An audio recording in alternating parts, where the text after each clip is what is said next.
Então nós temos que viver a nossa vida cristã sempre lendo a Bíblia, sempre orando, jejuando, fazendo a obra de Deus, né? E essas qualidades vão aparecendo à medida que forem necessárias. Tópico 3, a fidelidade de Deus. Fidelidade é um dos atributos morais de Deus. Ele é fiel em sua natureza, 2 Tessalonicenses 3,3. O Deus que é fiel pela sua graça nos salvou e nos deu uma nova vida a fim de que tenhamos comunhão com Ele e com seu Filho, 1 Coríntios 1,9.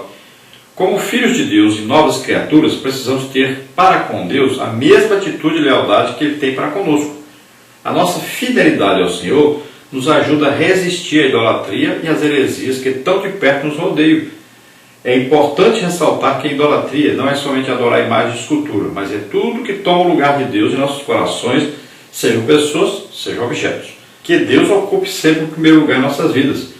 Muitos, infelizmente, têm deixado que os bens materiais, os talentos e os cargos eclesiásticos ocupem lugar em seus corações, lugar que deve ser somente do Pai. Deuteronômio 6,5. Que o Senhor nos livre de cometer tal loucura. Então essa fidelidade é um dos atributos de Deus. Deus é fiel a si mesmo, a sua palavra. Deus jamais deixa de ser fiel. Mesmo que nós deixemos de ser, Ele continua sendo. Então Ele não pode negar-se a si próprio. Entendeu? Ser perfeito. Então a fidelidade perfeita está em Deus. E nós temos a obrigação de confiarmos nisso. Temos a obrigação de acreditarmos nisso. Nós temos um Deus fiel. Então nós podemos confiar inteiramente na fidelidade de Deus. Se Deus diz na sua palavra, Jesus vai voltar, tenha certeza que Ele vai voltar. Então se está dizendo que vai haver uma grande tribulação, tenha certeza, vai haver.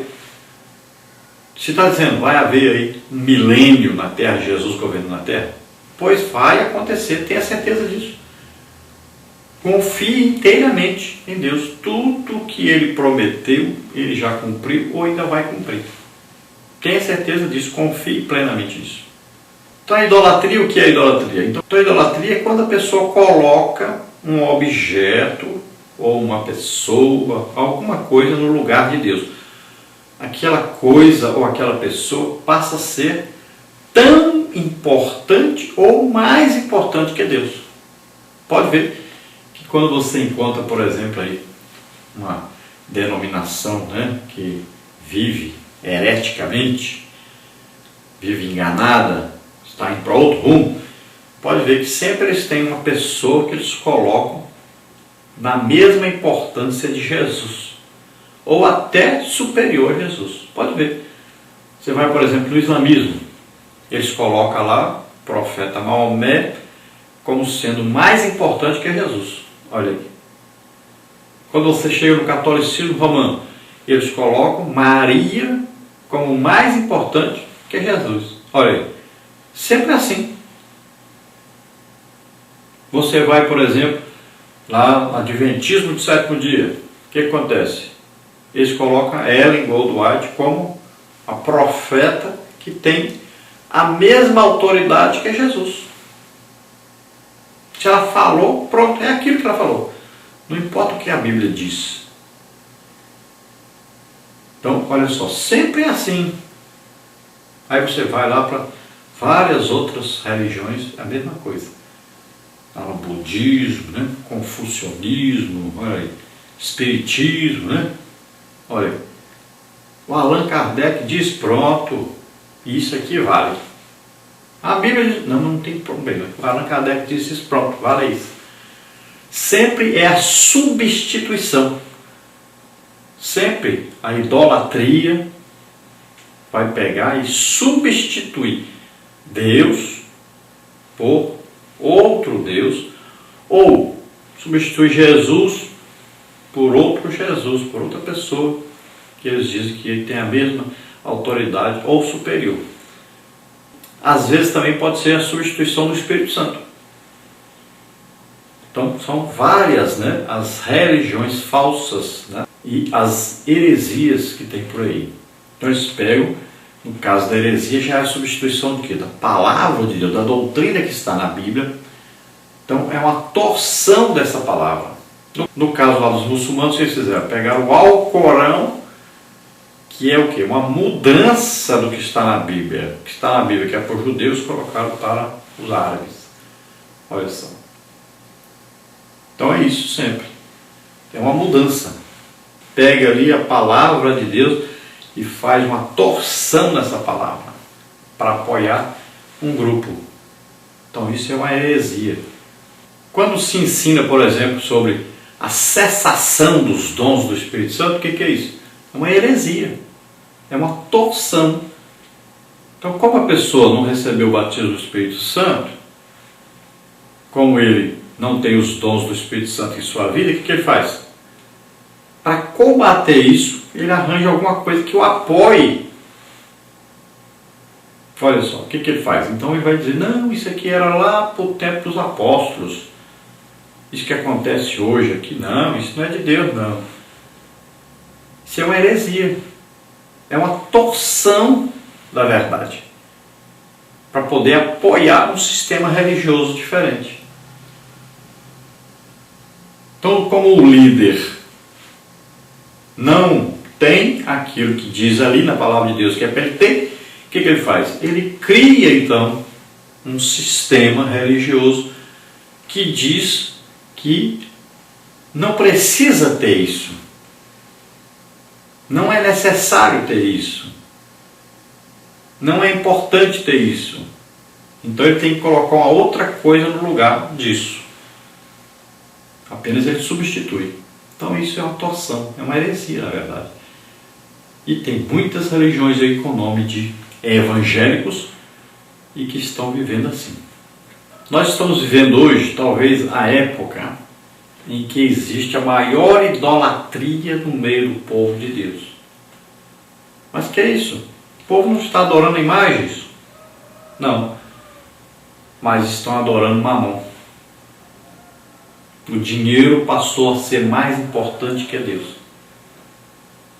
O ter as coisas passou a ser mais importante que o ser. Até os cargos eclesiásticos estão sendo preenchidos por quem tem, não pelo que são. Isso é tremendo. Basta você olhar. Qualquer igreja hoje evangélica, a situação está sendo esta.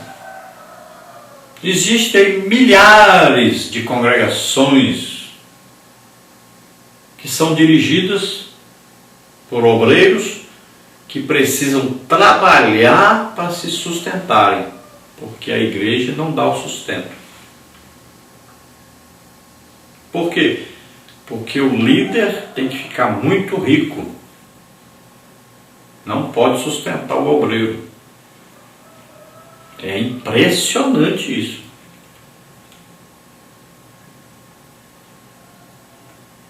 A missão está sendo deixada de lado. Por quê? É um gasto. É sem retorno financeiro. Enquanto milhões e milhões estão morrendo sem nunca ouvir o nome de Jesus. Mas os líderes estão ficando cada vez mais ricos. Líderes de igrejas com dinheiro na Suíça, em paraísos fiscais. Isso é um absurdo. Enquanto milhões estão morrendo de fome. Milhões estão morrendo sem ouvir o nome de Jesus. Mas é o que está ocorrendo. Então Mamon passou a ser e a ocupar o lugar de Deus nessas vidas. E eles nem percebem. Estão vivendo no engano. Estão enganando e sendo enganados. Mas não vão subir no arrebatamento não. Vão levar surpresa muito grande. E aí todos saberão por quê. Porque tudo que está escondido um dia será revelado. Os irmãos não se esqueçam de que nós estamos à disposição das igrejas. Você pode nos convidar. Aí está o nosso endereço eletrônico, está aí o nosso telefone, que também é o WhatsApp.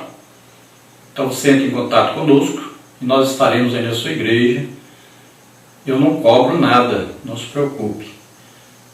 E você terá apenas que pagar nossa ida e volta, que eu moro em Imperatriz, no Maranhão. Então você nos convide e nós estaremos aí na sua igreja, juntamente com você, para que Deus possa tanto dar uma palestra para a igreja, para os professores, pode ser palestra de escola bíblica dominical, pode ser palestra sobre família, aí casais, idosos, jovens, pode ser também palestra sobre missões. Eu fui missionário, abri, pela graça de Deus, 8 igrejas. Podemos falar também sobre evangelismo. Nós ganhamos toda semana, ganhamos almas. A última vez que estivemos em São Paulo foram 51 aulas no fim de semana. E também temos recebido do Espírito Santo o dom de curas. Então nós oramos e Jesus tem curado muitas pessoas. Esse último fim de semana que estivemos em São Paulo, foram 253 pessoas curadas. Então nós queremos estar aí com você. Nós estamos vendo a necessidade que existe das pessoas serem curadas. Estamos vendo aí nos jornais, todo dia falando, quantas pessoas em filas, quantos hospitais fechados, quanta gente sofrendo, enquanto Deus manda alguém, não só eu, existem vários pelo Brasil afora, que Deus capacitou para fazer isso, para ajudar as pessoas que estão enfermas, estão doentes. Então nos convide, nós estaremos aí com você. Nós queremos então nos colocar à sua disposição. Além de você estar levando uma palestra para ajudar os professores, ou qualquer departamento, ainda estará dando a oportunidade para Jesus curar as pessoas da sua igreja. Imagine aí uma congregação com 300 pessoas, tem aí 200 pessoas com algum tipo de doença. Estão gastando 40 mil reais por mês, no mínimo, essas pessoas, com remédios e médicos. Então, nos convide, nós estaremos aí. Vamos então à nossa lição. Nós estamos estudando então agora a segunda parte da nossa lição de número 9, fidelidade. Firmes na fé. Então a mesma palavra usada para fé é a mesma palavra usada para fidelidade. Em muitos lugares na Bíblia deveria então a tradução dizer fidelidade, mas está escrito lá fé. Mas não podemos confundir.